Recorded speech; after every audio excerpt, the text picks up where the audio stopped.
One welcome to learner bee. I am Shivani Chauhan. इस video में हम देखने वाले हैं Sakhi class 10th Hindi course स्पीकर चैप्टर 1। तो साखी जो है वो लिखी है संत कबीर ने। ऐसी बानी बोलिए मन का आपा खोए, अपना तन शीतल करे औरन को सुख होए। तो देखिए जो बाणी है इसका मतलब होता है बोली।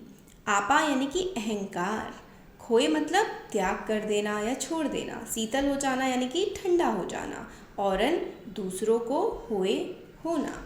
तो अब इसका मतलब देख लेते हैं। भावार्थ ये है, कबीर कहते हैं कि हमें ऐसी बातें करनी चाहिए जिससे हमारा अहम ना झलकता हो, इससे हमारा मन शांत रहेगा तथा सुनने वाले को भी सुख और शांति प्राप्त होगी। मतलब हमें इस तरीके की बातें करनी चाहिए कि हमारे मन को भी अच्छा लगे और सामने सुनने वाले को भी अच्छा महसूस हो। कस्तूरी कुंडली बसे मृग ढूंढे वन माही, ऐसे घटे घटे राम है दुनिया देखी नाही। तो कुंडली का मतलब होता है नाभि, मृग होता है हिरण, घटी घटी मतलब कण कण हर एक जगह पर। भावार्थ देखते हैं। यहाँ कबीर ईश्वर की महत्वता को स्पष्ट करते हुए कहते हैं कि कस्तूरी हिरण की नाभि में होती है, लेकिन इससे अनजान हिरण उसकी सुगंध के कारण पूरे जंगल में ढूंढता फिरता है। ठीक उसी प्रकार ईश्वर भी प्रत्येक मनुष्य के हृदय में निवास करते हैं, परंतु मनुष्य इन्हें वहाँ नहीं देख पाता। वह ईश्वर को मंदिर, मस्जिद और तीर्थ स्थलों में ढूंढता रहता है। कस्तूरी हिरण जो होता है मस्टियर होता है इंग्लिश में।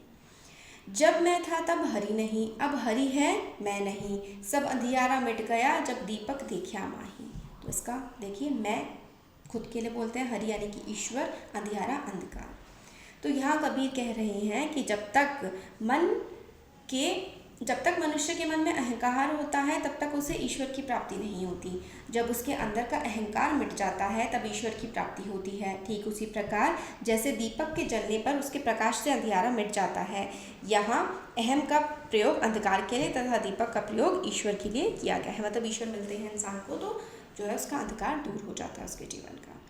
सुखिया सब संसार है खाए अरु सोवे, दुखिया दास कबीर है जागे अरु रोवे। सुखिया यानी कि सुखी, सोवे यानी कि सोए, दुखिया दुखी, रोवे रो रहे हैं। तो भावार्थ देखिए, कबीरदास के अनुसार ये सारी दुनिया सुखी है क्योंकि ये केवल खाने और सोने का काम करती है, इसे किसी भी प्रकार की चिंता नहीं है। उनके अनुसार सबसे दुखी व्यक्ति वो है जो प्रभु के वियोग में जागते रहते हैं, उन्हें कहीं भी चैन नहीं मिलता। वे प्रभु को पाने की आशा में हमेशा चिंता में रहते हैं। तो जो खाते पीते हैं वो मस्त रहते हैं, और जो प्रभु को पाना चाहते हैं वो दुखी परेशान रहते हैं, मतलब परेशान हो जाते हैं क्योंकि उन्हें ईश्वर की प्राप्ति नहीं हो रही होती। बिरह भुवंगम तन बसे मंत्र न लागे कोई, राम वियोगी ना जिवे जिवे तो बौरा होई। बिरह मतलब होता है बिछड़ने का गम, दूर जाने का गम। भुवंगम भुजंग या फिर सांप, बौरा जाना यानी कि पागल हो जाना। भावार्थ है, जब किसी मनुष्य के शरीर के अंदर अपने प्रिय से बिछड़ने का सांप बसता है तो उस पर कोई मंत्र या दवा का असर नहीं होता। ठीक उसी प्रकार राम यानी ईश्वर के वियोग में मनुष्य भी जीवित नहीं रहता। अगर जीवित रह भी जाता है तो उसकी स्थिति पागल की जैसी हो जाती है। मतलब ईश्वर के वियोग में इंसान जो ईश्वर ढूंढ रहा होता है वो नहीं रह पाता। निंदक नेड़ा राखिए आंगड़ी कुटी बधाए, बिन सांपड़ पानी बिना निर्मल करे सुभाए। निंदक होता है निंदा यानी कि बुराई करने वाला, नेड़ा यानी कि निकट, मतलब जो आपकी बुराई करते हैं उनको पास रखिए क्योंकि वही आपकी गलतियों को आपको सुधारने में मदद करेंगे। आंगड़ी यानी कि आंगन, साबण यानी कि साबुन, निर्मल साफ, और सुभई मतलब स्वभाव। तो देखो भावार्थ ये है, संत कबीर कहते हैं कि निंदा करने वाले व्यक्ति को सदा अपने पास रखना चाहिए, हो सके तो उसके लिए अपने पास रखने का प्रबंध करना चाहिए ताकि हम उसके द्वारा अपनी त्रुटियों को सुन सकें और उन्हें दूर कर सकें।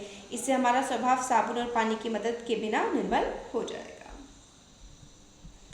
पोथी पढ़े पढ़े जग मुवा, पंडित भयानक होए, एके आखिर पीव का पढ़े सुपंडित होए। पोथी यानी कि पुस्तक, मुवा यानी कि मरना, भय बनना, अक्षर यानी कि अक्षर, पीव यानी कि प्रिय। अब देखते हैं मतलब।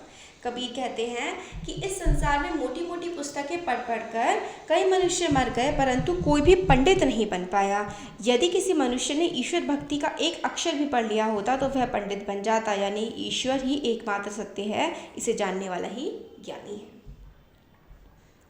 हम घर जालिया आपड़ा निया मुराड़ा हाथी, अब घर जाले तास का जे चले हमारे साथी। तो जल लिया मतलब जलाया, अपना अपना खुद का। मुराना मतलब जली हुई लकड़ी, ज्ञान। जले वो जलाऊं, तास का मतलब उसका। तो मतलब देखते हैं भावार्थ इसका। कबीर कहते हैं कि उन्होंने अपने हाथों से अपना घर जला लिया है, यानी उन्होंने मोह माया रूपी घर को जलाकर ज्ञान प्राप्त कर लिया है। अब उनके हाथों में जलती हुई मशाल है, यानी कि ज्ञान है।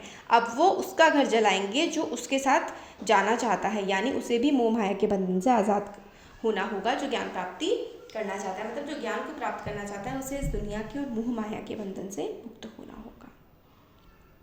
सार देखिए यहाँ पर है कि इंसान को जो है वो बहुत ज़्यादा सेल्फ सेंटर्ड नहीं होना चाहिए, अहम में अपने में नहीं रहना चाहिए। यहाँ पर ये देखिए सामने सार लिखा हुआ है। उसको ईश्वर की भक्ति में जो है वो रहना चाहिए और आसपास के लोगों से अच्छे वचन ही बोलने चाहिए, माया का त्याग करना चाहिए। क्वेश्चन आंसर्स हम इसके देख लेते हैं, साखियाँ तो हमने देख ली। मीठी बाणी बोलने से औरों को सुख और अपने तन को शीतलता कैसे प्राप्त होती है? तो देखिए मीठी बाणी बोलने से सुनने वाले के मन से क्रोध और घृणा के भाव नष्ट हो जाते हैं। इसके साथ ही हमारा अंतःकरण भी प्रसन्न हो जाता है। प्रभाव स्वरूप औरों को सुख और अपने तन को शीतलता प्राप्त होती है। नेक्स्ट क्वेश्चन है, दीपक दिखाई देने पर अंधियारा कैसे मिट जाता है? साखी के संदर्भ में स्पष्ट कीजिए। यहाँ दीपक का मतलब भक्ति रूपी ज्ञान तथा अंधकार का मतलब अज्ञानता से है। जिस प्रकार दीपक के जलने पर अंधकार समाप्त हो जाता है, ठीक उसी प्रकार जब ज्ञान का प्रकाश हृदय में जलता है, तब मन के सारे विकार अर्थात भ्रम संशय का नाश हो जाता है। क्वेश्चन 3 है, ईश्वर कण में व्याप्त है पर हम इससे क्यों नहीं देख पाते? हमारा मन अज्ञानता, अहंकार तथा विलासिताओं में डूबा है। हमें उसे मंदिर मस्जिद में ढूंढते हैं, जबकि वह सब और व्याप्त है। इस कारण हम ईश्वर को नहीं देख पाते, क्योंकि हम मतलब हमारा अहंकार है, अज्ञानता है हमारे मन में। हम हर तरफ ईश्वर को ढूंढने की कोशिश करते हैं, बट अपने मन में नहीं झांकते हैं। अगर हम अपने मन में झांकेंगे तो ईश्वर हमें अवश्य मिलेंगे।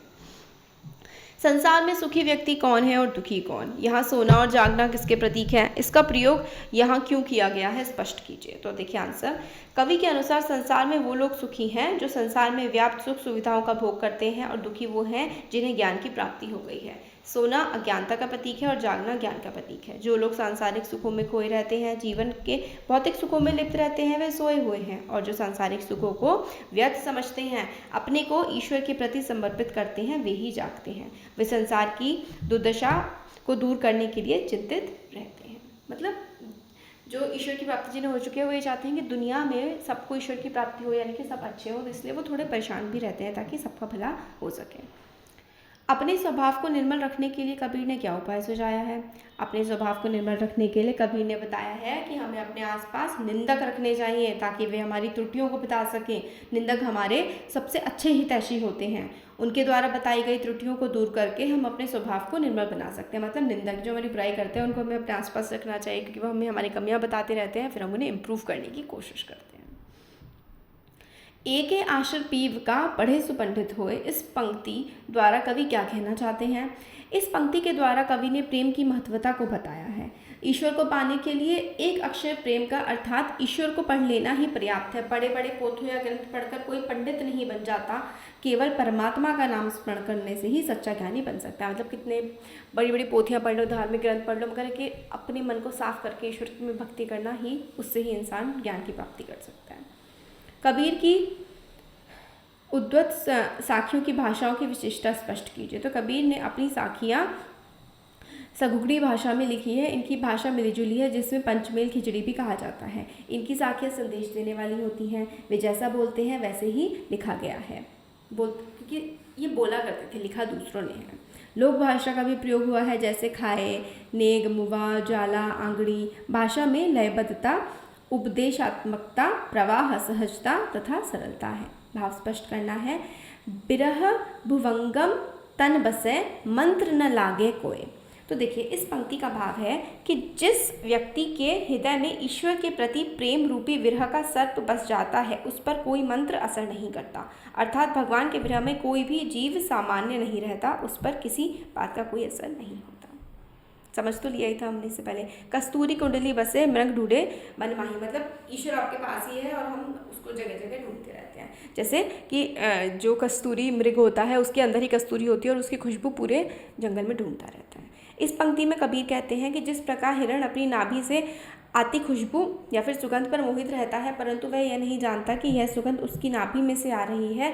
वो इसे इधर उधर ढूंढता रहता है। उसी प्रकार अज्ञानी भी वास्तविकता से अनजान रहता है। वह आनंद स्वरूप ईश्वर को प्राप्त करने के लिए विभिन्न धार्मिक अनुष्ठानों में लिप्त रहता है। वह आत्मा में विद्यमान ईश्वर की सत्ता को नहीं पाता।